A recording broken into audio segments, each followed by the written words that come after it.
Thank you and welcome to the show this morning. The topic this morning is spirituality, depression, and suicide. And we're fortunate to have with us to talk about spirituality, depression, and suicide, Dr. CPoe2. Of course, Dr. Poe, we've had you on so many shows here, and I'm sure that most of our audience is familiar with Dr. CPoe2, and they, like I, can expect a lot of good information today. And what we'd like to do today, Dr. Poe, is to talk about this area of spirituality, depression, and suicide.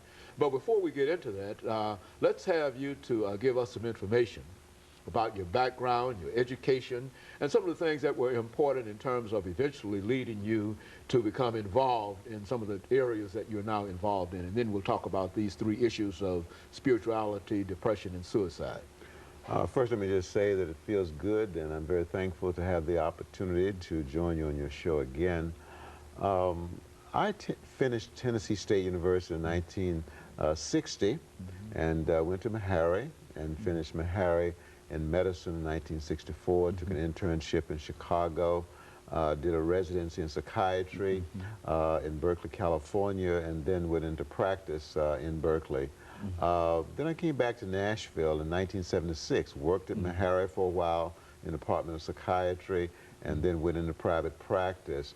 Got involved in prison ministry, got involved in homeless ministry. I've worked at Middle Tennessee Mental Health Institute. I've worked at 3 or 4 different hospitals in small communities in Nashville. And so over a period of time, I've interviewed quite a few people who were acutely depressed, despondent, in despair, and who were suicidal. And so the Lord led me then, or gave me an opportunity to write a chapter on suicide for a book called Counseling in Afro-American Communities, published by Zondervan Press, 2002. And so that led to some opportunities to talk about suicide. Very good. And of course, the topic this morning, Dr. Poe, is spirituality, depression, and suicide. Let's have you to look at these three elements and to, over the course of this program, to sort of interrelate them or bring about some conclusions in reference to them or whatever the way that you wish to do. Okay. The research shows, Dr. Haney, that there's an inverse relationship between spirituality or religion and suicide. The more religious a person or a community or a nation is, the lower the suicide rate. Interesting enough, Spain has is considered to be the country with the lowest suicide rate, and Italy has a very low suicide rate. Well, we know that in Spain, the state religion is Catholicism. We also know the strength of the Catholic Church in Italy. And so there's an inverse relationship between spirituality, religion, and suicide. On the other hand, if you look at the statistics regarding suicide prevalence in the U.S. among the 52 states, and also including the District of Columbia, that's regarded as a state, Nevada has the highest suicide rate.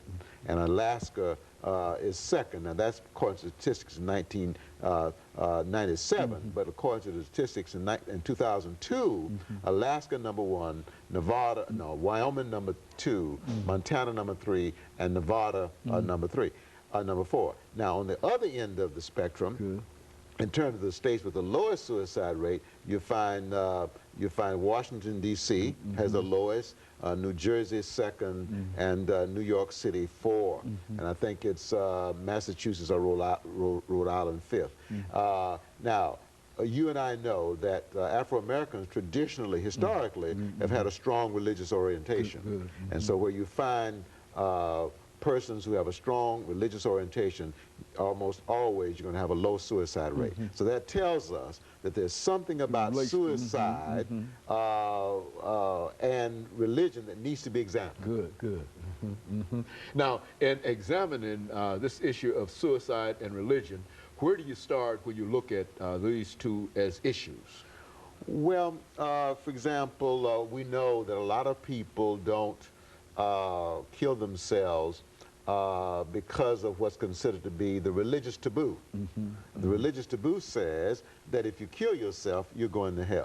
And I've had many patients tell me, no, I'm not. I have these thoughts of wanting to kill myself, but I'm not going to kill myself because I don't want to go to hell. All right? And so that's a strong inhibition. But in addition to that, though, the religious person, the genuinely religious person, most likely is not going to abuse alcohol, most likely is not going to be adulterous, most likely is going to basically try to be guided by the golden rule, which says treat other people like you want them to treat you.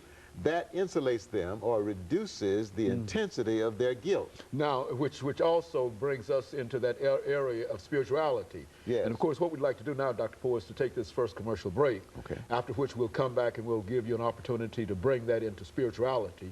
And we'll be back with our audience following this very, very short commercial break.